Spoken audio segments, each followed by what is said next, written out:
Good day, folks. This is Tom Gandley, and welcome back to Freedom's Herald.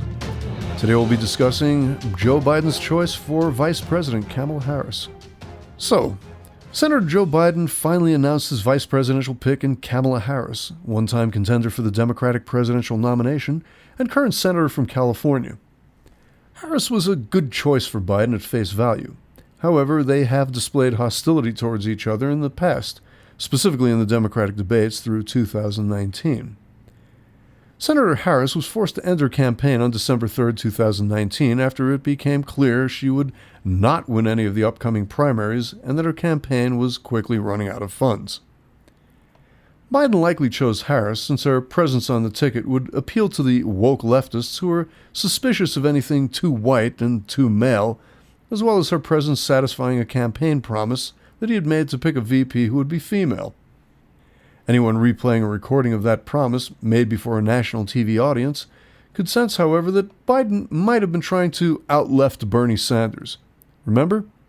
In addition to saying he would unquestionably choose a woman as his running mate, Biden also said he would appoint a black female to the Supreme Court. As usual, leftist Democrats, rather than choose the best qualified individuals for the job, would rather play the race card or woman card if it meant them getting a few more votes committed to them. Do they really care how efficiently or successfully the U.S. is managed and defended? Or is it all the same old game of can you top this? Hiring by quota has been determined to be inefficient, and affirmative action has been declared unconstitutional. But if you're a Democrat running for president and tell the whole world you would rather choose someone for a job based on their skin color, you'll always get a pass in the media, which you can always be counted on not to ask such tough questions of leftists like Biden or, let's say, Bernie Sanders. But before I go down that road, I want to sway myself back to the matter at hand, Biden's vice presidential pick. On the surface, Harris might have been Biden's best choice. Accomplished, attractive, and relatively speaking young, she has the potential to appeal to all the demographics Biden alone could not. But according to BBC editorialist Anthony Zurcher, she may have brought as much baggage to the ticket as she has visionary cutting-edge value. Senator Harris was a prosecuting attorney and the Attorney General of the state of California. She was well respected among law enforcement agencies, and although she tacitly stated to have disapproved of the death penalty, she never opposed it while in her positions either. The recent hysteria against the falsely perceived overabundance of police brutality might just have the BLM and Antifa zealots calling the question of how much Senator Harris would tolerate their criminality, and might also have some segments of the left wondering if the tough-on-crime Californian lines up with their narrative underneath her newly found wokeness after being tapped for vice president. According to Zurcher, being a hard-nosed crime fighter may be an attractive attribute among independent and conservative-leaning voters in the general election. But if that support comes at the cost of enthusiasm for the Biden-Harris ticket on the left, then it may not be a net positive. Remember, it was Trump who signed the First Step Act. Remember that? A prison and sentencing reform act designed to reduce sentences, reduce the federal prison populations, and reduce recidivism. A fancy word used to define the likelihood of a prior felon to reoffend. The mainstream media largely sidestepped any analysis on that impact towards the black community, but it was well received where it was made known to that community. But back to Senator Harris. The mainstream media have, as anyone would have guessed, gushed over the mixed-race woman of black and Indian descent. Even after telling two whoppers in her first public speech with Joe Biden at her side, when they stood together to talk at the press in California. She was never vetted on her pretty obviously meant-for-TV canards of monumental proportions. I say talk at because neither one ever allowed for the press to ask questions.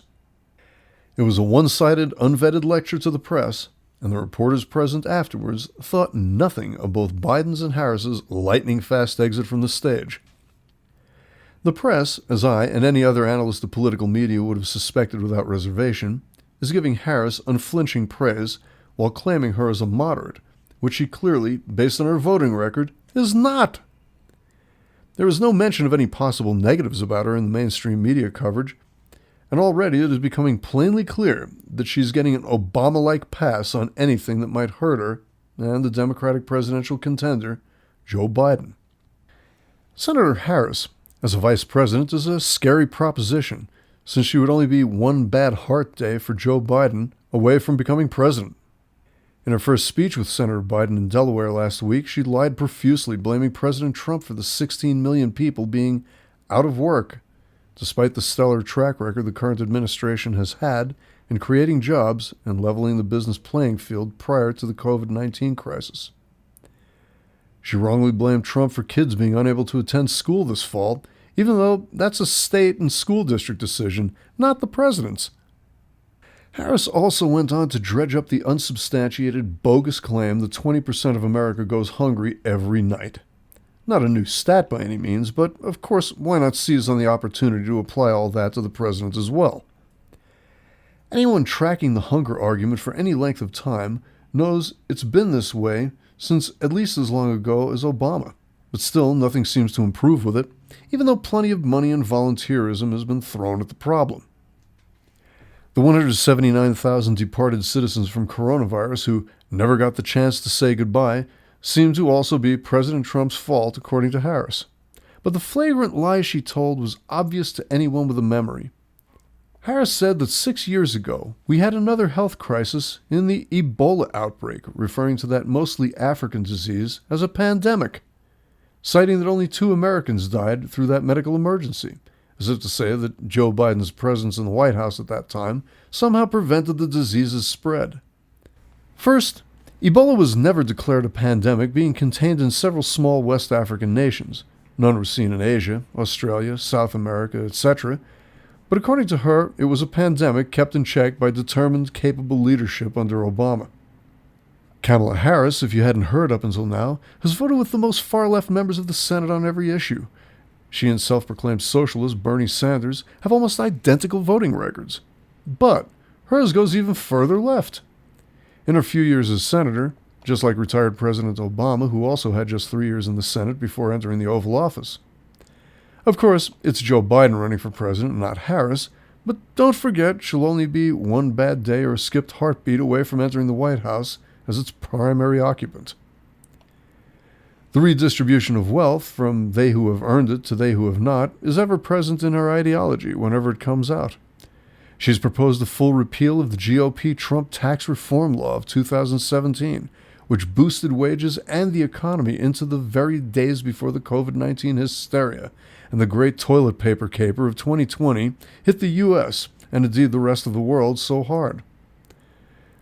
The tax reform package, which facilitated the 18 months of 3.5 to 3.8% unemployment, will be gone in a hate-filled move against the free market and the individual initiative of small business entrepreneurs. Harris and Biden have both said their goals include reversing that reform bill, which would likely cast the nation back into a languishing statist economy. One of the features of that statist bent is a proposed tax credit for people to pay rent, not own a home, just pay rent. Your tax bucks will be subsidizing a landlord. And I don't know how you feel about this, but she's already stated that she supports decriminalizing sex work.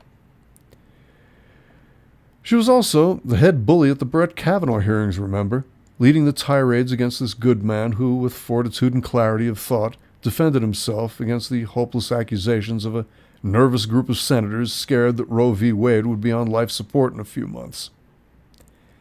And then there's the all-too-obvious. Kamala Harris, every so often, has the media refer to her racial makeup as some kind of accomplishment. But why? Democrats love to pat themselves on the back and thumb their sanctimonious noses at conservatives because they want the voter to think that they have some kind of moral high ground.